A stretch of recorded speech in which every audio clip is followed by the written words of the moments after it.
Salut l'équipe, j'espère que vous allez tous très bien. De mon côté, dimanche dernier, j'ai décidé de relancer les sondages sur Instagram, et vous n'avez pas été tendre avec moi en choisissant la vidéo qui me demandait le plus de taf. Mais tant pis, j'assume, si je l'ai proposé, c'est que ça me hypait. Et si vous, ça vous hype pas, je vous invite à me rejoindre sur Instagram, et sur le canal, ce sera l'occasion de voter. Par contre, comme vous l'avez vu dans le visuel que je viens de vous diffuser, aujourd'hui je vais vous parler de 30 joueurs, un par équipe, celui qui pour moi est le plus à suivre. Là, ne pensez pas qu'à chaque fois je vais vous présenter le meilleur joueur de chaque team, même si ça peut arriver, ici ce n'est pas du tout le concept. Non, je vous dévoilerai des choix très personnels pour vous parler, pour chaque équipe, du joueur dont j'attends le plus de choses pour cette saison. Si vous voulez, on peut appeler ça un facteur X, un mec qui, s'il répond aux attentes, peut potentiellement changer le destin de son équipe. Ça peut être des mecs qui sont arrivés cet été, ou au contraire, qui sont là depuis longtemps. Ça peut aussi être des titulaires, voire même des All-Stars, ou à l'inverse, des mecs de la seconde unit. Les profils sont hyper variés. Le seul point commun entre eux sera que selon moi, il sera super intéressant de suivre leur saison pour voir comment ils pourront agir comme des jokers pour leur team respective. Bref, je pense que vous avez compris, et si ce n'est pas le cas, ça va venir vite. Place à mes 30 joueurs à suivre en NBA pour la saison 2024-2025.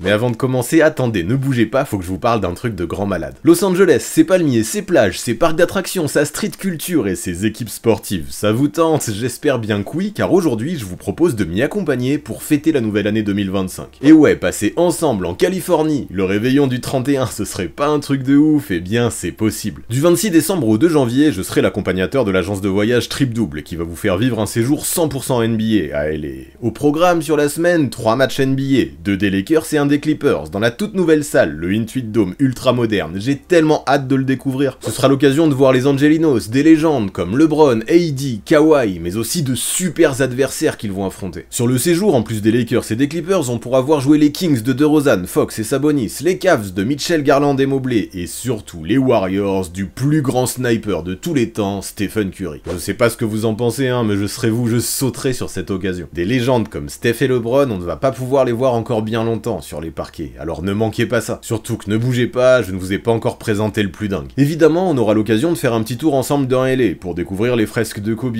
Bien sûr, également, on ira passer une journée à Venice Beach, à Santa Monica. Puis pour ceux qui veulent, il y aura même de la NFL et de la NHL cette semaine-là. Mais le truc le plus incroyable, écoutez bien, c'est que Trip Double a pu négocier avec les Clippers pour que tous ensemble on puisse aller jouer sur le parquet de l'Intuit Dome. Un truc de fou, même moi j'en reviens pas. Le vol, les transferts, l'hôtel étoilé, les billets de match et les fan expérience, Trip Double s'occupe de tout, vous n'avez plus qu'à me rejoindre et à vous laisser bercer. Alors si vous êtes chaud à l'idée de venir passer le réveillon du 31 avec moi, je vous attends avec impatience, toutes les infos sont dans la description. Et un petit conseil, dépêchez-vous, les places sont très limitées, premier arrivé, premier servi. Je vous donne rendez-vous à Los Angeles, la team. Yeah, baby!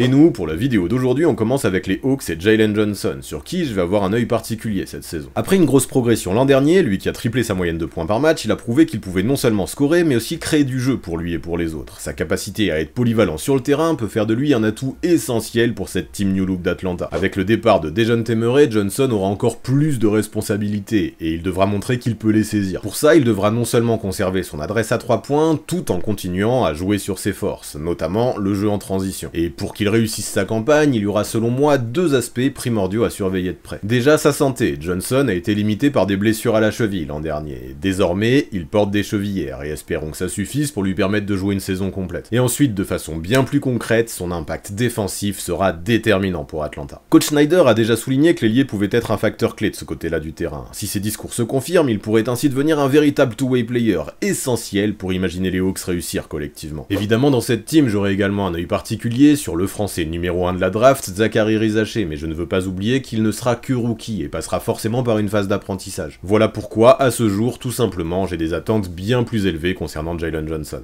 Chez les Celtics maintenant, de manière qui peut paraître étonnante, c'est Xavier Tillman que je vais particulièrement suivre. Avec l'absence prolongée et attendue de Kristaps Porzingis, le pivot devra prendre de grosses responsabilités dès le début de la saison. Et ce qui le rend particulièrement intéressant dans le dispositif de Joe Mazzulla, c'est dans sa polyvalence défensive. Solide, mobile et capable de switcher ponctuellement sur des ailiers, il devrait apporter avant tout une véritable stabilité à l'intérieur. Son objectif sera de permettre à Boston de maintenir une défense performante, même en l'absence du laiton. Par contre, soyons clairs, on attendra de Tillman bien plus que de la défense. Ce sera essentiel. Et pour briller en attaque, le pivot ne pourra pas y couper. Il devra améliorer son tir à 3 points, un facteur clé dans le système développé par Joe Mazzulla. L'an dernier, ses 28% derrière l'arc laissaient à désirer, mais s'il parvient à se rapprocher du modèle Al Horford avec un tir plus fiable, il deviendra une véritable option offensive. Ce serait une vraie force pour les Celtics et ce sera potentiellement la clé d'une saison réussie pour Tillman. S'il arrive à rester en forme et enchaîner les matchs de haut niveau, Tillman pourrait alors s'imposer comme un maillon clé dans le dispositif des Celtics, notamment lors des moments où Horford et Porzingis devront être économisés. Maintenant les Nets et Cam Thomas, qui au vu de la situation de la franchise devrait être la principale attraction à suivre du côté de Brooklyn. Dans une équipe en pleine reconstruction, avec peu de pression et un rôle offensif débridé, toutes les conditions semblent réunies pour qu'il puisse exploser cette saison. Ouais, avec Thomas on parle d'un scoreur pur, capable de prendre feu à tout moment. Ces dernières années, il a montré plusieurs fois ses qualités, avec déjà 8 matchs à 40 points ou plus en carrière à son compteur. Avec un rôle encore plus central cette année, il y a fort à parier qu'il puisse exploser au moins une fois ou deux la barre mythique des 50 pions, j'en suis à peu près sûr. Par contre, scorer des brouettes de points c'est beau, mais ce qui m'intéressera plus particulièrement dans la campagne de Cam Thomas, ce sera sa justesse, son efficacité. Avec un moyenne de 22 points par match l'an dernier et un pourcentage au tir de 44%, il devra améliorer sa sélection et progresser dans la prise de décision pour franchir un cap. Voyons maintenant si avec des responsabilités supérieures, il sera capable de gommer les déchets encore trop nombreux dans son jeu jusque-là. Maintenant attention, si Cam Thomas arrive à combiner scoring et efficacité, il pourrait bien être l'une des sensations individuelles de cette saison en NBA, dans une campagne qui pourtant s'annonce bien morose pour les Brooklyn Nets. Place aux Hornets désormais, et à Josh Green, qui vient de faire son arrivée en Caroline du Nord. Directement, son énergie et sa défense sur les ailes pourraient faire du bien à une équipe qui avait cruellement besoin de ses qualités. Avec LaMelo Ball et Brandon Miller qui driveront l'attaque, Green, même si ça ne se verra pas forcément dans les stats, pourra enfiler un costume de couteau suisse nécessaire pour que l'équipe de Charlotte puisse espérer enfin accumuler quelques victoires. Et d'ailleurs, dans ces nouvelles conditions, là où j'attends le plus gros step-up de sa part, ce sera en attaque. Dans l'ombre de Luka Doncic et Kyrie Irving, à Dallas, il n'a pas vraiment eu l'occasion de montrer ses talents de scoreur. Sous le maillot des Hornets, avec un plus gros rôle, il devra montrer qu'il peut participer offensivement, notamment en transition, domaine dans lequel il est capable d'exceller. En définitive, si Green arrive à se montrer davantage en prenant plus d'initiative en attaque, il pourrait se dévoiler comme l'un des piliers essentiels de ces Hornets, qui sont bien décidés à surprendre beaucoup de monde cette saison. Maintenant les Bulls, c'est Josh Giddey qui va connaître un nouveau départ après son début de carrière à OKC. Maestro offensif, l'arrière a souvent été éclipsé par Shai Gilgeous-Alexander, alors qu'à Chicago, a priori, on devrait lui filer les clés de la création. Avec son playmaking, il a cette capacité à orchestrer le jeu, à jouer en transition et à trouver ses coéquipiers dans les espaces libres, un atout précieux pour un collectif qui depuis des années cherche un meneur de qualité. Cependant, des interrogations demeurent encore et toujours concernant son tir et son agressivité offensive. L'Australien devra prouver qu'il peut être une menace en sortie d'écran et qu'il est capable de punir les défenses qui lui laissent trop d'espace. S'il parvient à augmenter son efficacité et à prendre plus d'initiative au scoring, il pourrait s'imposer comme un élément clé pour les Bulls, d'autant plus si Zach LaVine est transféré. Il faudra juste voir comment il est utilisé avec le retour de Lonzo Ball, mais vu que je pense ce dernier sera pas mal économisé après ses blessures, je ne m'en fais pas vraiment pour lui. Giddey, malgré ses lacunes défensives, est un joueur très complet, capable de produire des triples-doubles de façon super régulière. Et si le rebuild des Bulls se confirme, il aura largement l'occasion d'être mis en lumière, je pense. Du coup, à lui, à 22 ans, de prouver dès maintenant qu'il peut être aussi un leader. Voici maintenant Cleveland et Evan Mobley, que j'attends très fort pour la saison à venir. Défensivement, l'intérieur est déjà l'un des meilleurs de la ligue. Je ne vais pas trop parler de ça, on connaît ses qualités. L'objectif pour lui, l'enjeu, sera de prouver que sous les ordres du nouveau coach Kenny Atkinson, il peut maintenant passer un cap en attaque. Et oui, pour sa 4e campagne en NBA, Mobley doit confirmer qu'il est en mesure de devenir un vrai crack. On sait déjà qu'il peut créer un minimum pour ses coéquipiers, mais il doit maintenant être capable de punir les défenses, en étant plus agressif au tir, notamment à 3 points, et exploiter davantage son jeu au poste. Le mec tourne à 15 points par match depuis sa saison rookie, et aujourd'hui, ça ne me suffit plus. Je veux qu'il prenne plus de tirs. Alors est-ce que le changement de coach pourrait représenter un déclic pour lui, qui était pas mal pénalisé par le fait que Donovan Mitchell et Darius Garland phagocytaient pas mal le ballon? Peut-être bien. Mobley, je pense, a le potentiel pour devenir l'option de offensive au scoring derrière Donovan Mitchell, et avec un Atkinson qui souhaite l'utiliser davantage à la création, toutes les clés pourraient désormais être entre ses mains. Si l'intérieur arrive à assurer dans ce nouveau costume, il pourrait bien devenir le pion qui permet aux Cavaliers de s'afficher en vrais contenders dans la conférence Est. Forcément à Dallas, celui que l'on va observer d'hyper près, c'est Klay Thompson, quadruple champion NBA, avec les Warriors qui s'apprêtent pour la première fois de sa carrière à découvrir un nouveau maillot. Après plusieurs années marquées par des blessures sérieuses, Thompson n'est plus le même joueur défensivement, mais son tir à 3 points reste une arme redoutable. Avec ses 39% de réussite sur un volume impressionnant de 9 tentatives par match l'an dernier, Klay pourrait devenir un atout de taille pour étirer les défenses autour de Luka Doncic et de Kyrie Irving. L'enjeu principal sera de voir comment Jason Kidd arrive à maximiser ses talents de shooter tout en gérant ses limitations défensives. Cette saison, Klay devra accepter un rôle plus réduit, où il excelle sans avoir à forcer ses tirs, tout en bénéficiant des systèmes de Jason Kidd pour maximiser sa capacité à scorer en sortie d'écran. Si Dallas parvient à créer plus de mouvements off-ball, l'arrière pourrait alors s'intégrer parfaitement et devenir un élément essentiel pour rendre cette attaque des Mavs quasi indéfendable. Mais sera-t-il capable de s'adapter à ce nouvel environnement, à ce nouveau rôle, lui qui mentalement semble pas mal à côté de la plaque depuis une saison ou deux, et qui réalise une pré-saison dégueulasse? Ce sera la clé pour moi pour une saison réussie des Mavericks, et ces éléments s'annoncent déjà super intéressants à observer.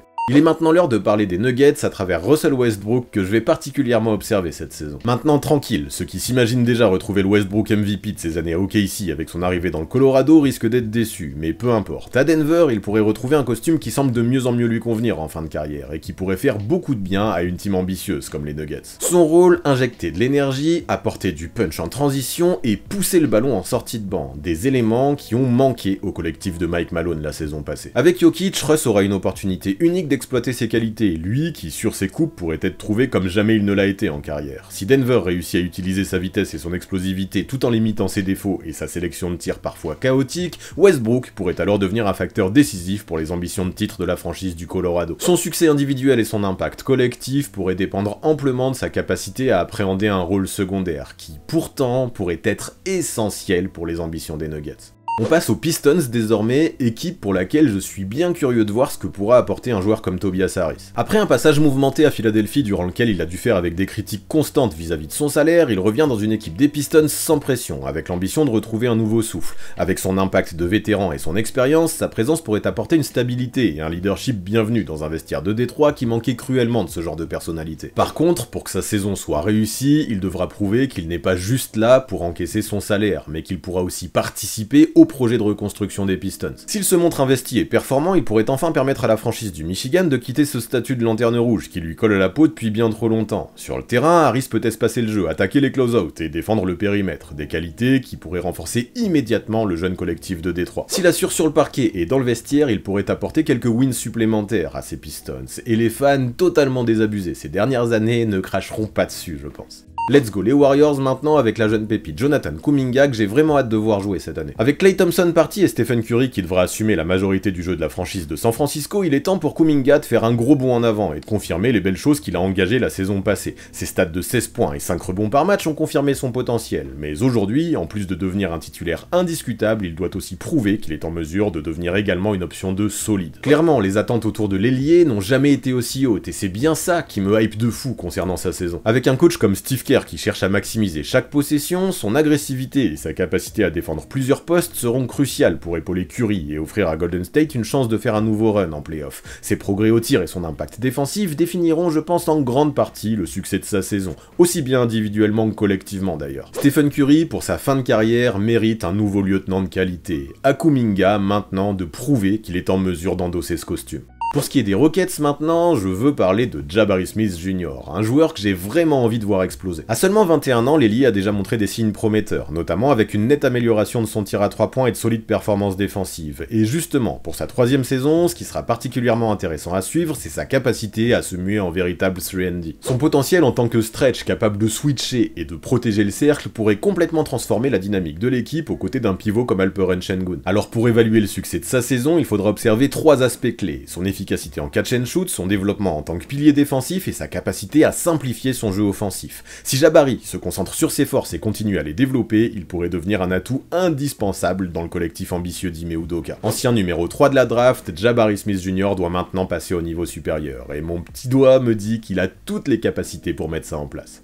Parlons maintenant de Bénédicte Mathurin, qui sera un joueur clé à suivre pour la saison 2024-2025 des Pacers. Après une année marquée par des progrès notables en termes d'efficacité offensive, suivie d'une blessure à l'épaule qui l'a privé des playoffs, l'ailier revient avec une réelle envie de prouver sa valeur sur la plus grande scène. À 21 ans, il est attendu comme un moteur capable d'œuvrer des deux côtés du terrain, pour aider cette équipe d'Indiana à confirmer sa surprenante place en finale de conférence Est l'an passé. Mais le truc, c'est que cette saison, son reste rôle encore à définir, et même s'il commence sa campagne en sortie de banc, je pense qu'il pourrait avoir un apport crucial pour cette team. Pour gagner des minutes et être dans le 5 qui termine les matchs, le Canadien devra avant tout améliorer son impact défensif, tout en maintenant son apport offensif. Son adaptation à ce double rôle sera primordiale, et s'il réussit, il pourrait très vite se retrouver dans la course pour le trophée de 6ème homme de l'année. Et si cette fois-ci, Mathurin arrive en play-off en pleine bourse, et Pacers pourraient finalement se montrer encore plus dangereux que ce qu'ils ne le sont déjà sur le papier. Maintenant les Clippers, qui cet été a priori ont pas mal régressé, mais qui en contrepartie ont pu voir arriver dans leur rang Derrick Jones Jr. en provenance de Dallas. Avec le départ de Paul George vers Philadelphie, son apport athlétique sera décisif pour un collectif souvent perçu comme manquant de dynamisme ces dernières années. Capable de voler au-dessus du cercle, il pourrait être une menace constante en transition et sur ses cuts. Puis ce que j'aime, c'est qu'il possède un style de jeu qui pourrait parfaitement correspondre à l'attaque de l'équipe, lui qui, comme l'an passé à Dallas, pourrait briller grâce à son jeu off-ball. Cependant, l'aspect déterminant de sa saison, pour une réussite totale, sera son adresse à 3 points. Après avoir montré de réels progrès dans le domaine lors de la campagne précédente, il devra maintenant conserver, voire améliorer cette efficacité pour rester une option viable aux côtés de James Harden et de Kawhi Leonard. À côté de ça, défensivement, sa capacité à s'occuper du meilleur extérieur adverse pour soulager les stars sera primordiale. Si ses tirs tombent dedans et qu'il conserve son impact défensif, Jones pourrait ainsi jouer un rôle clé dans l'équilibre de ses Clippers, qui pourtant ont vécu une off-season bien triste. Voyons maintenant si l'arrivée de l'ailier en Californie sera en mesure de redonner le sourire aux fans de l'Intuit Dome. Et je vous le rappelle, si vous voulez suivre ça de vos propres yeux, le mieux sera de me suivre lors de mon voyage en Californie avec Trip Double à Noël. D'ailleurs, en parlant de ce voyage, on enchaîne maintenant avec les Lakers, franchise au sein de laquelle la présence du jeune rookie Dalton Knecht m'intrigue. Sélectionné avec le 17ème choix lors de la dernière draft, l'arrière semble en mesure d'apporter des qualités de tir extérieur vitales pour une équipe qui s'est classée 28ème en termes de tentatives à 3 points l'an dernier. Avec un LeBron James toujours à la recherche de joueurs capables de s'adapter à son style et d'écarter le jeu, Knecht pourrait rapidement devenir une arme redoutable. La vraie question tournera autour du temps de jeu que lui offrira le nouveau coach JJ Redick. Le rookie sera-t-il suffisamment mature pour jouer de grosses minutes au sein d'une équipe qui chaque année n'a pas le choix que de nourrir de grosses ambitions? C'est ce qu'il faudra suivre, mais voir qu'il a déjà 23 ans, après avoir passé 3 saisons à la fac, est plutôt rassurant. De plus, son engagement sur le terrain et son éthique de travail ont déjà été loués par le nouveau tacticien, et avec Knecht, les Lakers pourraient enfin avoir sous la main un jeune intéressant à développer. Nous observerons donc si le rookie peut se montrer à la hauteur de ses attentes pour gagner un réel rôle dans la rotation. Si ce n'est pas le cas, il faudra peut-être réfléchir à l'envoyer ailleurs d'ici la deadline, pour en échange récupérer un élément capable d'être performant tout de suite pour ces Lakers qui, au vu de l'âge du King, n'ont plus le temps d'attendre. Maintenant les Grizzlies, qui avec le 9ème choix de la dernière draft ont jeté leur dévolu sur Zach Edey, un pivot. Dans cette team en quête de stabilité au poste 5, son arrivée peut faire beaucoup de bien, lui qui à 22 ans possède déjà une expérience très forte en NCAA. En fait, ce qui rend sa présence intéressante dans le roster, c'est son potentiel à changer la dynamique défensive de l'équipe. Avec ses 2m24 et ses 136 kg, il en impose, et il faudra se lever tôt pour aller lui scorer sur la tronche. Son association avec Jaren Jackson Jr., qui pour le coup pourra davantage sortir sur les extérieurs, s'annonce déjà super hypante. Par contre, si je n'ai que peu de doutes sur la valeur défensive de Edey, j'en ai davantage sur ce qu'il peut apporter en NBA de l'autre côté du terrain. Ok, déjà, il est capable de poser de gros écrans sur des porteurs de balles comme Ja Morant et Desmond Bane lorsqu'il s'agira de les aider à se libérer pour créer leur shoot. Cependant, sa lenteur relative et son jeu qui se base essentiellement au poste ne semblent pas forcément matcher avec les exigences de la NBA de 2024. Ceci dit, s'il arrive à s'écarter ne serait-ce qu'un petit peu, comme Taylor Jenkins le souhaite, il pourrait être un élément de grande valeur dès sa saison rookie dans cette franchise des Grises, qui souhaite désormais redorer son blason après une saison ratée. Et c'est exactement pour ces raisons que j'ai vraiment hâte de voir ce que Zach Edey pourra apporter à ses oursons.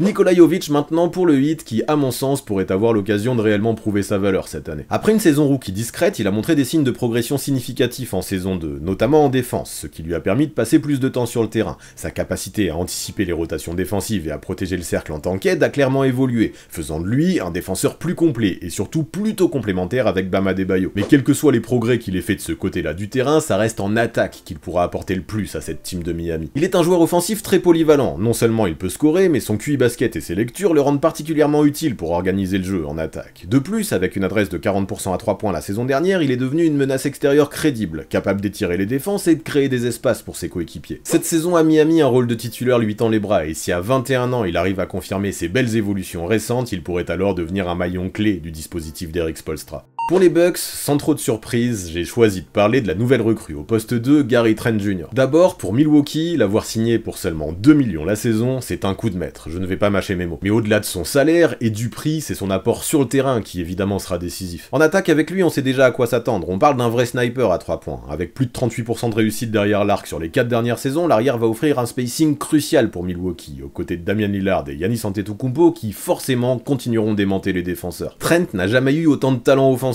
autour de lui, et dans son rôle de bombardier, il pourrait vraiment s'amuser. Sauf que Gary Trent, ce n'est pas que de l'attaque non plus, et cette saison, beaucoup de choses pour lui se joueront aussi de l'autre côté du terrain. Les Bucks auront besoin de lui pour combler les lacunes défensives laissées par un Lillard sous-dimensionné et un Middleton vieillissant. S'il est un très bon intercepteur, très malin, pour se placer sur les lignes de passe, il devra également prouver qu'il est capable de verrouiller totalement les meilleurs extérieurs adverses, une vraie mission. Alors oui, je l'ai dit la semaine dernière, de mon point de vue, cette équipe de Milwaukee semble en fin de cycle. Ceci dit, si Trent arrive à tenir les promesses qu'il apporte et à se transformer en X-Factor, ces Bucks pourraient finalement se montrer bien plus dangereux que prévu dans la quête d'un 3e titre dans leur histoire. Pour moi, Naz Reid, avec le départ de Karl Anthony Towns, ce sera LE joueur à suivre du côté de Minnesota. Avec lui, on parle du meilleur 6e homme de la saison dernière, et même si a priori il sortira toujours du banc, son rôle pourrait clairement monter en puissance. Son jeu, basé sur sa capacité à shooter de loin et à créer avec le ballon, va offrir aux Wolves une polyvalence essentielle derrière le duo Gobert-Randle. Ouais, si Minneapolis a laissé partir Kat comme ça, c'est que la confiance envers Naz Reid est réelle. Alors pour surveiller s'il répond aux attentes, j'observerai tout d'abord son adresse longue distance, qui sera primordiale dans une équipe qui sur le papier paraît manquer cruellement de spacing, mais aussi sa défense.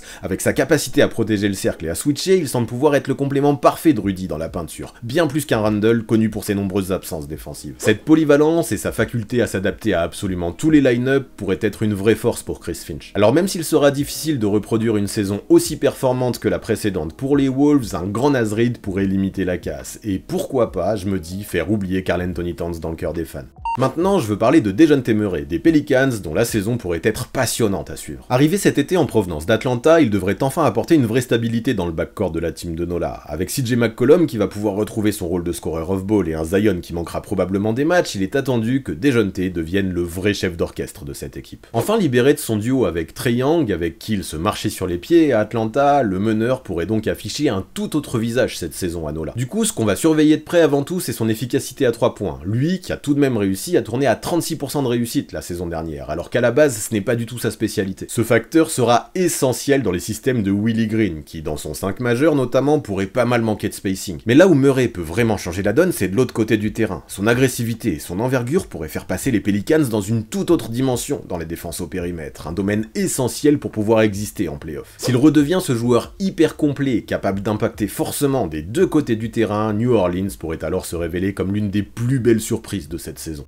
Pour les Knicks, je vais maintenant évoquer un joueur dont on parle trop peu à mon goût, Miles McBride. Après une belle campagne 2023-2024 lors de laquelle il a révélé son potentiel de 3&D sur les lignes arrière new-yorkaises, il aura désormais l'occasion de prouver qu'il est un élément clé de la rotation de Tom Thibodeau, notamment en s'affirmant comme un vrai gestionnaire. Ce qui est intéressant, c'est qu'avec le départ de Dante DiVincenzo, McBride maintenant pourrait avoir de grosses minutes en sortie de banc, même si la concurrence sera toujours rude. Ceci dit, s'il parvient à s'épanouir dans un rôle de playmaker tout en conservant son efficacité à 3 points, le meneur pourrait bien devenir un rouage essentiel dans la seconde unité des Knicks. En confirmant ses progrès et en affichant de bonnes dispositions défensives, McBride, je me dis, pourrait finalement être bien plus utile que ce que l'on peut penser du côté de Big Apple. Pour parler du Thunder maintenant, mes favoris à l'ouest, chose que vous savez si vous avez suivi mes vidéos précédentes, j'aimerais parler de Jalen Williams. La saison dernière, l'ailier a fait un bond impressionnant dans le jeu, en tournant à des stats hyper complètes de 19-4-4, tout en shootant à des pourcentages impressionnants. L'enjeu pour sa saison 3, dans une équipe de plus en plus compétitive, sera de confirmer ses excellentes dispositions tout en passant un cap à la création. Parce que oui, avec le départ de Josh Giddey, OKC va avoir besoin qu'il devienne une option 2 très solide derrière SGA, lui qui soir après soir verra les défense adverse le harceler. La clé pour Williams à 23 ans sera un nouveau gain de maturité, et s'il parvient à mieux gérer les situations sous pression, il n'y a pas de raison que lui et le Thunder continuent à performer, ce qui potentiellement pourrait le propulser vers une première sélection All-Star. Rien que ça.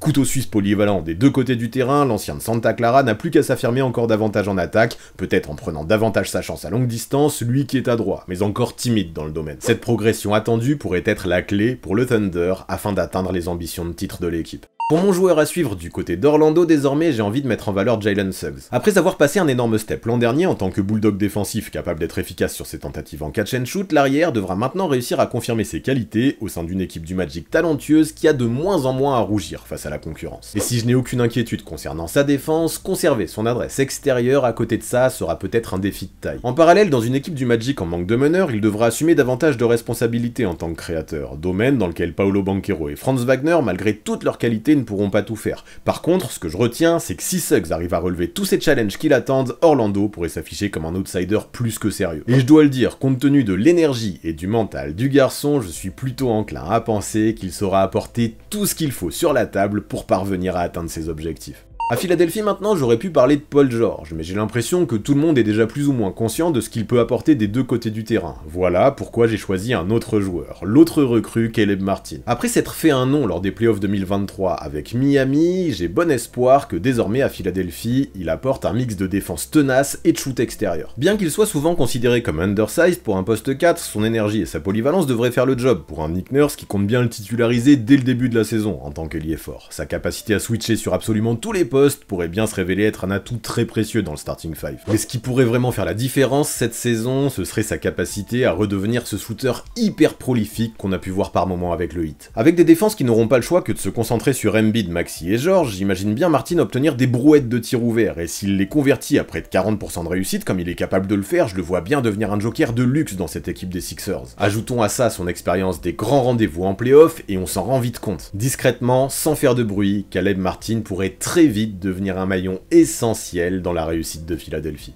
Pour les Suns, encore une fois ici, je vais parler d'une recrue estivale. Tyus Jones. En tant que vrai organisateur dans une équipe qui recherchait exactement ce type de profil, il apportera une stabilité essentielle à cette team qui perdait parfois bien trop de ballons sur demi-terrain. Sa marque de fabrique à Jones, c'est justement d'être un joueur hyper propre, avec un très bon ratio assist-turnover, et ça pourrait enfin permettre au Big Three d'évoluer dans un jeu bien plus huilé sous Budenholzer. Là, le tacticien lui a promis un rôle de titulaire, et l'occasion de prouver ses qualités dans une équipe ambitieuse est vraiment belle pour le meneur de jeu. Il devra montrer qu'il est capable d'organiser une attaque et de soulager Booker, Durant et Bill de leur rôle de créateurs qu'ils étaient trop souvent amenés à occuper. En apportant son shoot et sa gestion des pick and roll, Jones pourrait permettre aux stars de se concentrer sur le scoring, pendant que lui orchestrera le jeu. Sur le papier, c'est assez kiffant. Alors si Jones arrive à maintenir sa justesse et son efficacité, à Phoenix cette saison, il pourrait devenir alors un élément clé pour permettre à Budenholzer de vraiment maximiser les qualités de son Big Three. À Portland, c'est Scoot Henderson que je vais suivre de particulièrement près, tant sa progression sera cruciale pour le projet de reconstruction des Blazers. Après une première année compliquée, faite de hauts et de bas, marquée par des blessures et des stats loin des attentes de départ, le meneur doit montrer qu'il peut devenir le leader que l'on annonçait au moment de sa draft. Sa fin d'exercice a laissé entrevoir des signes encourageants, avec un gros mois d'avril à 19 points et 10 passes de moyenne, ainsi qu'un tir à 3 points en progrès. Et c'est justement cette éclaircie en fin de saison qui me rend très curieux concernant la suite. Là, le plus grand défi pour lui, en tant que sophomore, sera de réussir à canaliser son jeu. Scoot a beau être rapide, athlétique et percutant, il doit maintenant réussir à mettre ses qualités au profit de l'équipe. S'il parvient à le faire et à trouver une certaine constance, les Blazers pourraient bien avoir trouvé la pépite autour de laquelle construire leur futur. Cependant, si Henderson devait stagner, leur rebuild pourrait finalement prendre plus de temps que prévu. À lui donc de montrer qu'il peut gérer le jeu à Portland, tout en scorant efficacement. S'il relève ce challenge, cette campagne pourrait alors représenter un beau tremplin pour lui, et j'ai hâte de voir ce que ça va donner.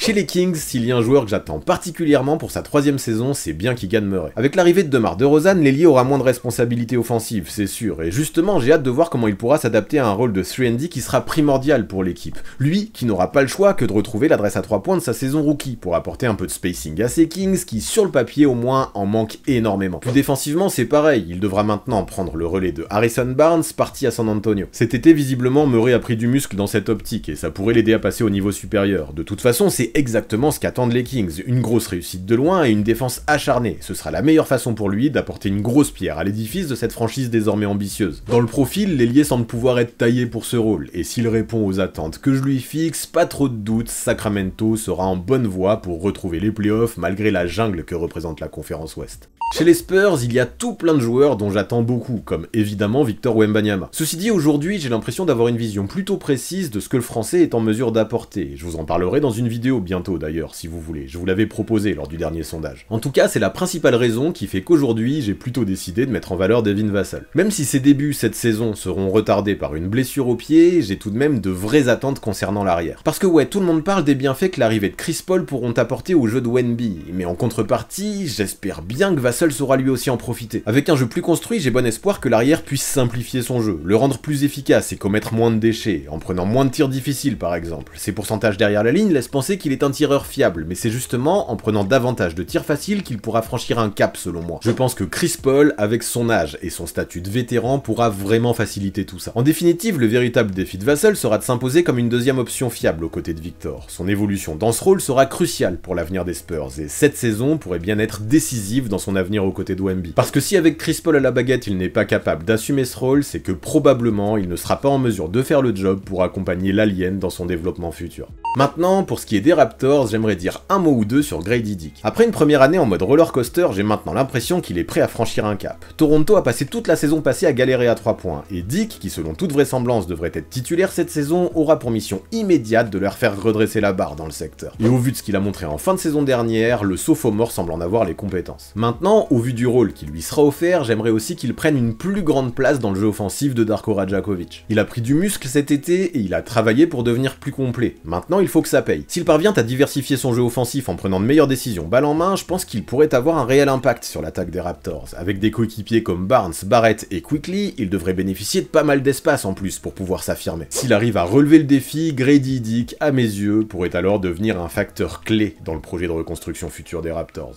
Pour ce qui est du Jazz maintenant, je n'avais pas le choix, il fallait que je vous parle de mon petit chouchou, Keyonte George. Avec sa saison rookie hyper prometteuse, je m'attends à ce que cette année, il ait encore plus de responsabilités au sein du backcourt pourtant chargé de la franchise de Salt Lake City. Pour répondre à ces attentes, l'arrière devra avant tout soigner son efficacité au shoot, mais prouver aussi ses qualités dans le playmaking. La progression de son jeu de passe ainsi que sa gestion des balles perdues sera primordiale pour passer un cap. S'il parvient à s'établir dans ce rôle d'organisateur tout en limitant ses erreurs, il pourrait finir par s'imposer comme l'un des piliers de l'attaque d'Utah. S'il peut maintenir ses moyennes de points et de passes tout en augmentant ses pourcentages et en perdant moins de ballons, pour moi, ce sera déjà un grand pas en avant pour Keyonte George. On termine avec les Wizards, et évidemment Bilal Coulibaly, qui d'autre? Après une première année où le jeune français a montré des flashs prometteurs, tant sur le plan défensif qu'en transition, Bilal devra confirmer son potentiel cette saison. Sa défense off-ball et sa capacité à gêner les attaquants adverses en font déjà une pièce importante du puzzle des Wizards, ça on le sait. Voilà pourquoi cette année c'est son développement offensif que je vais particulièrement scruter, et l'une des clés, à mon sens, ce sera son tir extérieur. L'an dernier, clairement, il a connu beaucoup trop d'irrégularités dans le domaine, et alors qu'avec le départ de Avdija, Coulibaly aura une réelle chance de s'imposer en tant que titulaire, on attendra davantage de constance de sa part. S'il peut gagner en efficacité et trouver un minimum de confiance en son shoot, son potentiel pourrait alors devenir sans limite. S'il parvient à tourner ne serait-ce qu'à 12 points par match, tout en gardant cette grosse identité défensive, à seulement 20 ans, je me dirais que clairement, le futur peut lui appartenir. Alors voyons maintenant ce que le français va donner cette saison dans cette franchise de Washington en totale reconstruction. Mais vous en pensez quoi de tout ça? Dans la liste que je vous ai donnée, quel est le joueur dont vous attendez le plus? Ça a été un marathon comme ça, de parler de 30 joueurs en une seule vidéo, mais j'ai kiffé, alors donnez-moi vos retours en commentaire, comme d'habitude je distribuerai des likes à droite ou à gauche. Et surtout n'oubliez pas, je vous donne tous rendez-vous à Los Angeles fin décembre avec Trip Double. Toutes les infos sont dans la description, c'est le moment de vous jeter dessus, il n'y aura pas de place pour tout le monde.